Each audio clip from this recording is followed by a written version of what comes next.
Hello again, everybody, and welcome to the Keith Costas podcast. I'm Bob Ramsey. That is Keith Costas, MLB Network analyst. Keith, it's the World Series edition as we get ready for Game 6. Before we get into tonight's analytics and try and tell everybody who's going to win, let's talk about what has happened in these previous 5 games. Last week we previewed the World Series, and how have things gone based on how you thought they would go? Well, yeah, I think you and I, Rama, were both on the same page about this slump-proof Astros lineup and all of their contact and how they weren't going to go quietly. And then we saw them limp through much of the first part of the series. So I think that was a surprise to most people. What maybe is even more of a surprise, and who could have seen it coming, is what's happened with the Braves and Charlie Morton having the leg injury in Game 1. I mean, that just threw a wrinkle for me into the whole series. And you and I were talking a little bit before we got started. And my whole theory in terms of how the first 5 games were played, or at least how the games 2 through 5 were played, is that I think that the Braves, once Morton went down, only having 2 starters, just knew that they were going to have to come back to Houston with a lead in the series. That was probably the only way that they were going to be able to win, because their pitching was just so depleted that it was always going to be really hard to win Games 4 and Game 5. They were going to have a tough time in one of those 2 games, and you saw them have to play the one card that they did down in the bullpen with Kyle Wright, who's a guy who's kind of been up and down, but we saw him last postseason have a really good start. We also saw him last postseason have a really bad start. So he's shown it before that he can perform at this level. He's a top 5 draft pick when they got him, and he pitched brilliantly out of the bullpen in Game 4. So, once they played that card, they were kind of up against it in Game 5. So it's been an interesting series to follow. I mean, obviously there's been bullpenning all over the place. We're not surprisingly going to set a record, probably, even if the series ends tonight, for the most innings pitched by a bullpen, or by 2 bullpens combined in the World Series. So maybe not all that surprising, but the circumstances that led to us getting to that spot, obviously nobody could have seen coming with Morton.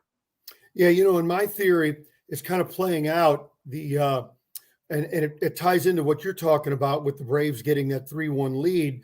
And that is that I thought in the earlier rounds, too many of the managers played non-elimination games as if they were elimination games with their entire pitching staffs. And it really put them behind the 8 ball as the series came to a conclusion. So Dusty Baker had to play it that way. He's had to play that, but while he had to do it, now he may and his staff may be more challenged in Game 6 and Game 7 if there is one, whereas the Braves with their lead, as you talked about, they could take a chance, and that chance with bullpen games lost, but they knew they had a cushion that they could do that. Now they've got Max Fried ready to go on full rest. Yeah, and then you look at even spinning it forward to a Game 7 with Dusty having to use Urquidy the other night, and you cut out a little bit at the start of your question, so I don't know if you covered this, but with Dusty having to use Urquidy the other night, if there is a Game 7, now it flips back to the Astros on the starting side with what are they going to do? Because we've seen through the postseason, I mean, we talked about it with the Dodgers, even the great Max Scherzer talking about what a bullpen appearance in a high leverage spot did to his kind of preparedness for a next start, and that's certainly going to be true with Urquidy, I would think, coming back out of the bullpen. And then Valdez has had his issues.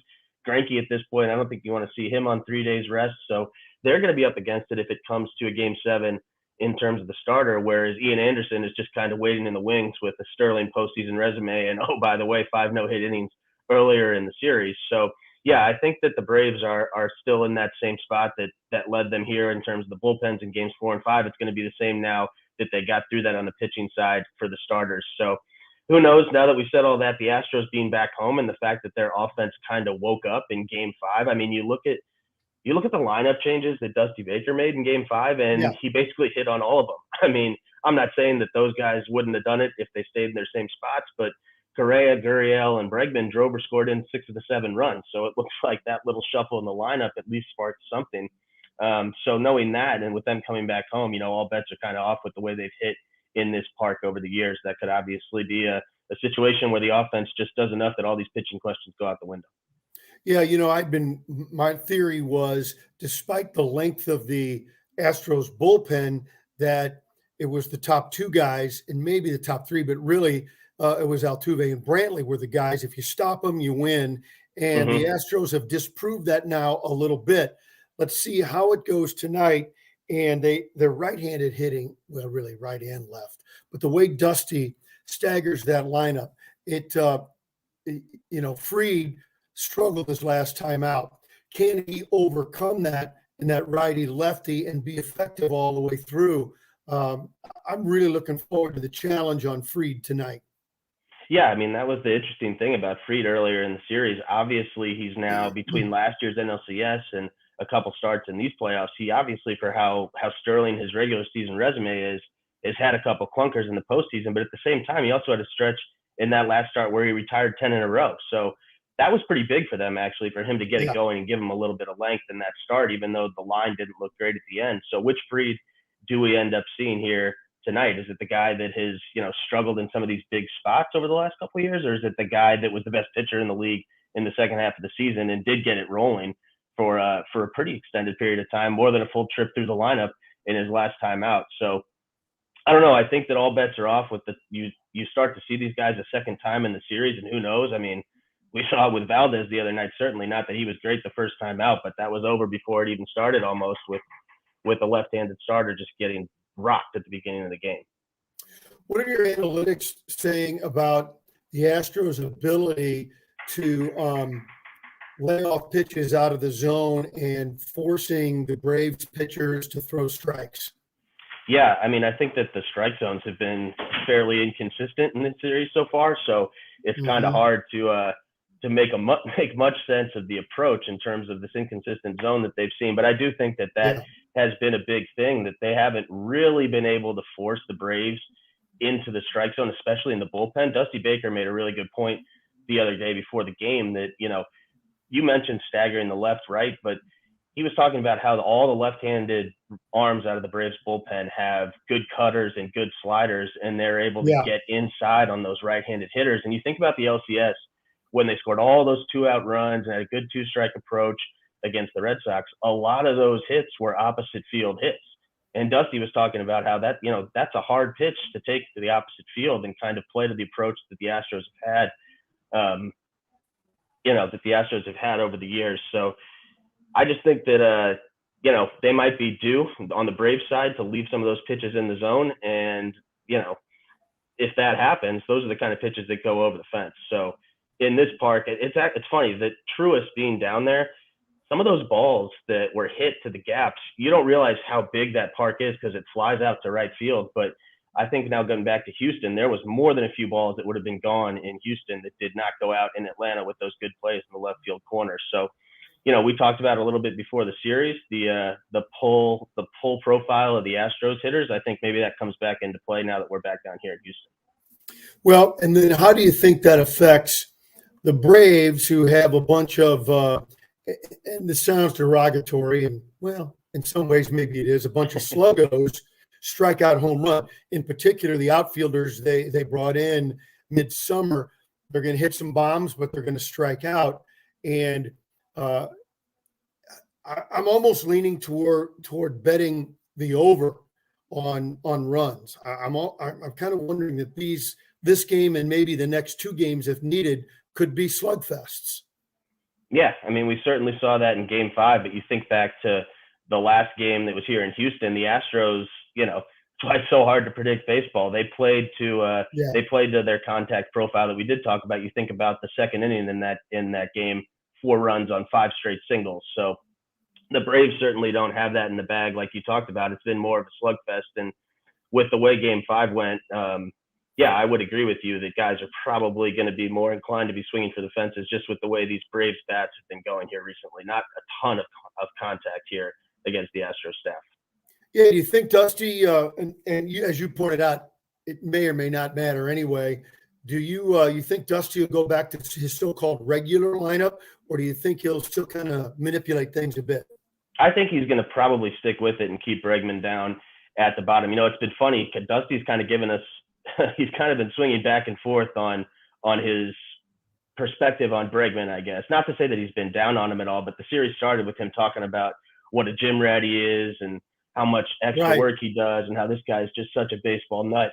then by games 2 and 3, he was talking about, Bregman's doing a lot of work. I kind of want him to back off a little bit. It's almost too much. And then by game 5, it was back to, man, Bregman was out there early. He's tinkering. This guy always is doing anything he can. So he's kind of been all over the place on whether or not, Bregman's work ethic is helping him or hurting him at this.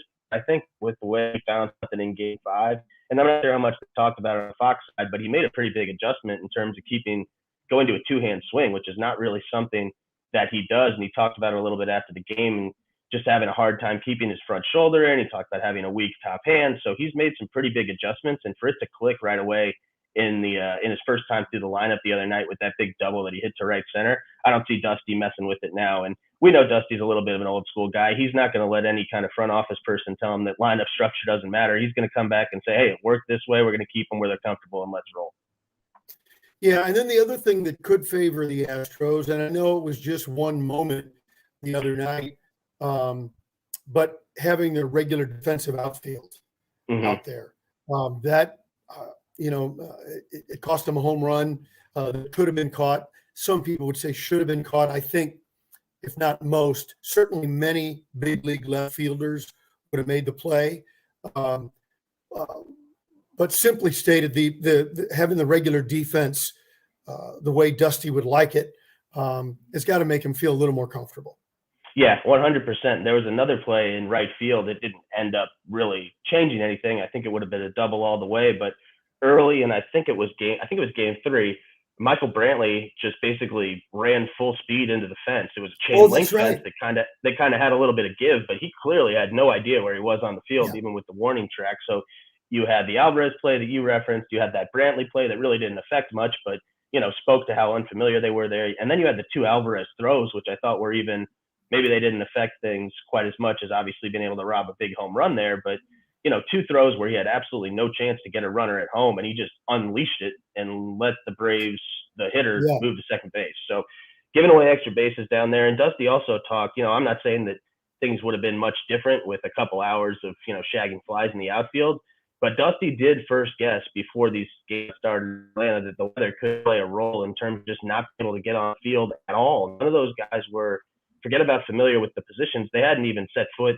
in that ballpark, a number of them. So they didn't get any chance to get out there and kind of read the sidelines or get any kind of familiarity with the wall and all of the nooks and crannies of that park. Not that it's Fenway or even Minute Maid is a lot quirkier, their own home ballpark, than Truist, but just not having any kind of familiarity, both on the hitting side, but certainly with that outfield alignment being kind of quirky. They just didn't have a chance to get out there and get acclimated at all. So, yeah, I do think that getting back in their home park, Dusty's got to have a little bit lower heart rate when the ball's in the air, certainly in Minute Maid, than what he was dealing with down in Atlanta. I like your phrase about first guessing. And so now to second guess, and I don't agree with this, I'm just playing devil's advocate. Where is the value, or is there a value? Could you look back and say the Astros would have been better off playing their best defense, taking a bat out of the lineup and playing their best defense? I think I probably would have played it the way Dusty did. I think it made sense.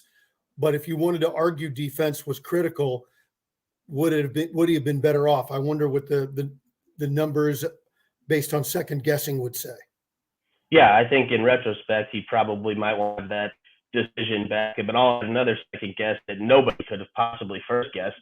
If you knew that Alvarez was going to basically do nothing in the middle part of the series here, it would have been an easy decision, obviously, because that's what the whole thing stems from, is the guy that was just a complete series record in the ALCS and has been their best hitter, like we've talked about a couple of times now over the last couple of years, and really one of the best hitters in the game. You can't get him out of the lineup, or so you thought, but the combination of those, the throws really stick with me just because it speaks to not having any kind of awareness. If it's a physical issue, it is what it is. You understand that the big lumbering DH that might hit you 4 home runs isn't maybe going to have the speed to get back to the wall, but just the complete unfamiliarity and situational awareness to make those throws, that I think has to stick in Dusty's craw if he is being honest with us after this series is over. If he knew that he wasn't going to be making the right plays, not only, it's one thing to not make the plays you're capable of making physically, but if he wasn't going to be locked in and throwing to the right base and just having some kind of awareness, I think Dusty would have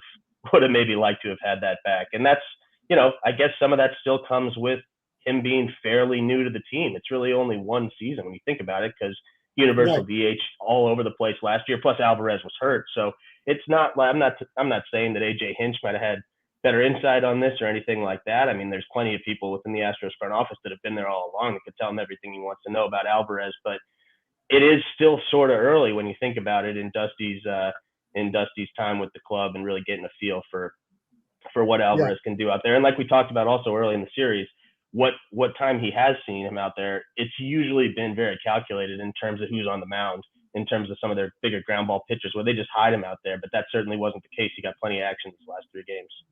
So I know one of the things you do is look at trends and all those kinds of things, but it's so funny when you get to one game, game 6, maybe a game 7, we'll talk about that in a second, how the trends can be going a certain way, but one pitch that is not in the right location, one misplay by a fielder that you wouldn't figure, and you take all. Do you guys just take all the numbers and wad them up in a ball and throw them at the trash can?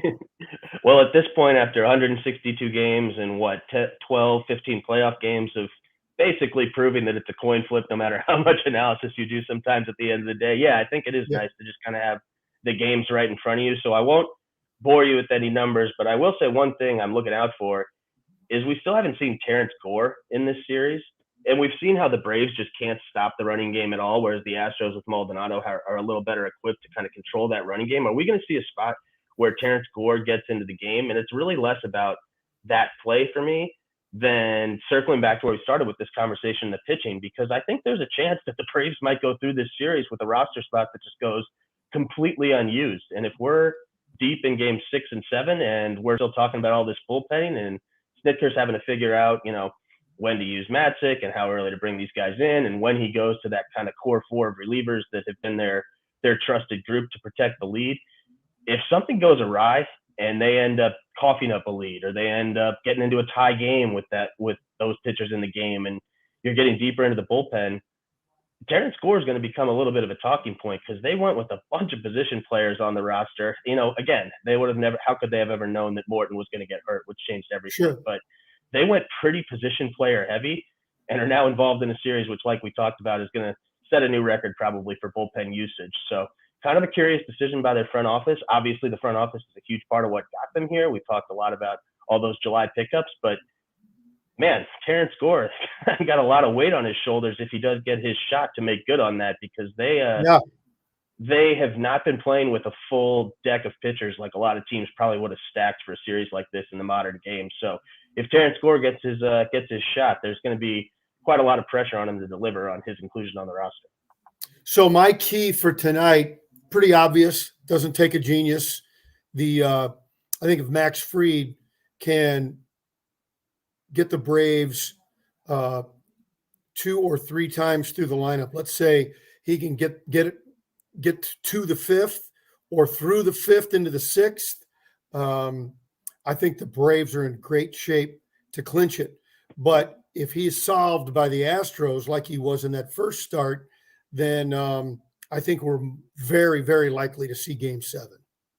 Yeah, and I think you're right. And how the Braves play it if it's tied or they're down is going to be really interesting to see because of what we talked about. Are the Braves, obviously you can't give away World Series games, and you don't like your odds going into a game 7 necessarily if you've just lost 2 in a row and you've got a chance to blow a 3-1 lead for a second consecutive postseason, given what happened to them in last year's LCS. But do they hold back knowing that they have that quartet of relievers that we just talked about and the exact same blueprint that made a run at a no-hitter the last time they all got together with Anderson, and then the blueprint of Matzik, Jackson, or Minter, Jackson, Matzik, and Will Smith? Will Snit be willing to use 1 or 2 of those guys, or does he hold that kind of platoon back for a game 7 if he doesn't feel like his team can crack the Astros pitching staff, or his pitching staff probably more likely can't hold the Astros down here in the early part of game 6? So how he kind of plays that and deals with the usage of those relievers, I think, is one of the more interesting things. They stayed away from Matzik the other night, who they said was available, but has never pitched 3 games in a row in his entire career. So I thought that was nice to get him a couple days off going into this, so they can probably be pretty aggressive back to back with him. But yeah, how that bullpen is used tonight in a non-win is probably going to be pretty telling about what they do tomorrow in terms of pitching on the Braves side. Final thing from me, Keith. Do you got a hitter on the Braves side? Somebody that somebody you think is ready to explode, or the matchups tell you look out for this guy playing in Minute Maid? I don't know about the matchups, but just the swings he's provided so far in the big moments. I think it's hard not to think that Soler might run into one here in Houston. He led off the series with a homer. He had the big pinch hit homer, obviously, but some of these balls that he's hit that haven't stayed fair. I mean, he hit a ball the other night that was 119 miles an hour foul. It wasn't really that close to staying fair, but he is locked in, and just being able to be around the teams, because we haven't been in the parks. Even when we've been going to the parks, it's just been mostly setting up outside and doing our TV production thing from the truck. We haven't really been inside that much. Soler is an absolute mountain of a man that seems to be locked in right now. So I think he's as good of a bet as any I'm not saying he's going to have a great line, but if he puts one or two balls in play, all bets are off. They might go 450 feet. So he's a guy I'd be very nervous to see at the plate from the Astros perspective. Anything to look forward to on MLB that you want to tease fans with that they might see? After the series is over, depending on when it ends, dictates when we get started. But as soon as the